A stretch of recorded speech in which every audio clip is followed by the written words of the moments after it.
नहीं नहीं, ये कहानी इन सारे के सारे रिश्तों की नहीं, बल्कि 2 रिश्तों में ही सभी रिश्तों के होने की है। अरे बहू, मेरे और तेरे ससुर जी की रोटी मत बनाना, मैं बना लूंगी, दिन तक ठंडी हो जाती है। बहू जो कि एक वर्किंग लेडी थी। नहीं नहीं माँ जी, मैं अच्छे से कपड़े में लपेट देती हूँ ना, आप क्यों मेहनत करेंगी, माइक्रोवेव में गर्म कर लेना। अरे नहीं बहू, मेहनत मत कर, वैसे भी ऑफिस में कम मेहनत होती है क्या, जा रहने दे। लेकिन बहू मानती नहीं, वो सास ससुर की रोटी बना कर ही जाती है। दोपहर में खाने के वक्त ससुर जी कहते हैं, अरे बहू को रोटी बनाने के लिए क्यों मना कर दिया, क्या हो गया, ठंडा ही तो खाते आए हम लोग हमेशा से। अरे वो क्या है ना, सुबह ऑफिस जाती है, घर का सारा काम करने में वक्त लग जाता है, अरे थकती है वो अलग, तो मैंने सोचा बहाने से ही थोड़ा कम काम करवाऊं। ससुर मुस्कुरा रहे होते हैं। ये तो अच्छा है, बहू को समझना जरूरी है।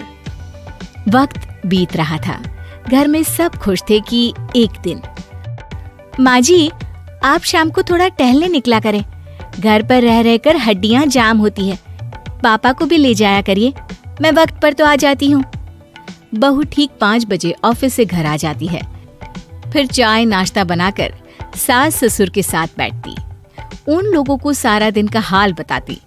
रात को पति घर आता है। क्या बात है बेटा, ऑफिस से आकर कभी हम लोगों के साथ भी बैठा कर। अरे माँ, दिन रात काम करके मन ही नहीं करता, अगले दिन की फिर तैयारी होती है, आप और पापा ही कमरे में आ जाओ। इससे अच्छी तो बहू है, कितना भी थकी रहे, घर आकर हम लोगों के लिए चाय नाश्ता बनाना, फिर बातें करना। बहू ना होती तो हम बुढ़ा बुढ़िया तो बैठे ही रह जाते।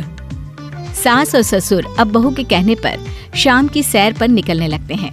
सास की कई सहेलियां बनती है तो ससुर को भी कुछ बुजुर्ग लोगों का ग्रुप मिल जाता है।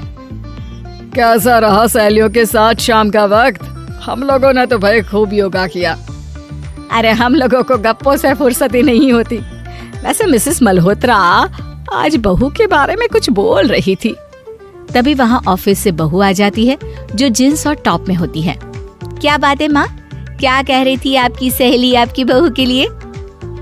सास इस बार बहू को कुछ अलग तरीके से देखती है और उल्टा सवाल ही दाग देती है। क्या कह रही थी वो हटा, ये बता, तेरे ऑफिस में तो मर्द भी काम करते होंगे ना?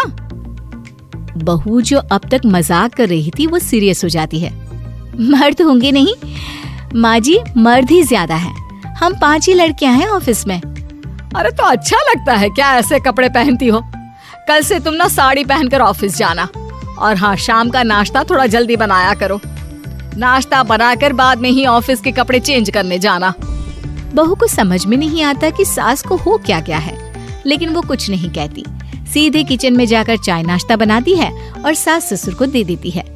अगले रोज बहू ऑफिस के लिए तैयार होती है तो खूब सुंदर सी साड़ी पहनती है और ऑफिस के लिए निकलने से पहले सास और ससुर के पैर छूती है और निकल जाती है। क्या बात है, आज मेधा के ऑफिस में लग रहा है कोई फंक्शन है।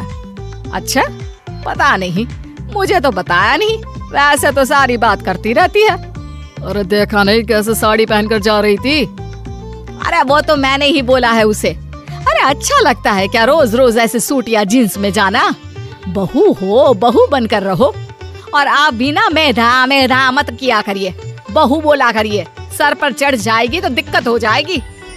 सास अब बहू को बहू जैसा रखने लगती है, हर बात पर रोका टोकी, हर बात पर ताने।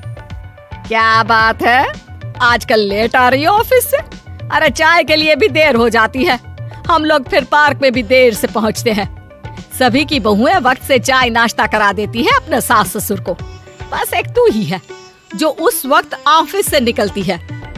माँ जी, वो एक रास्ता पुलिस वालों ने न जाने क्यों बंद कर रखा है, जिसके कारण ट्रैफिक ज्यादा हो जाता है। मैं कोशिश करूंगी कल वक्त से पहले ही निकल जाऊं। ससुर देख रहे होते हैं कि बहू अब परेशान सी रहने लगी है। एक रोज, मेधा, बेटी मेधा। जी पिताजी। बेटा देख जरा कौन सी टी शर्ट अच्छी लग रही है। वो क्या है ना, शाम को सब बदल बदल कर टी शर्ट पहनते हैं, मैं भी सोच रहा हूँ कि आज कुछ अच्छा सा पहन कर जाऊं।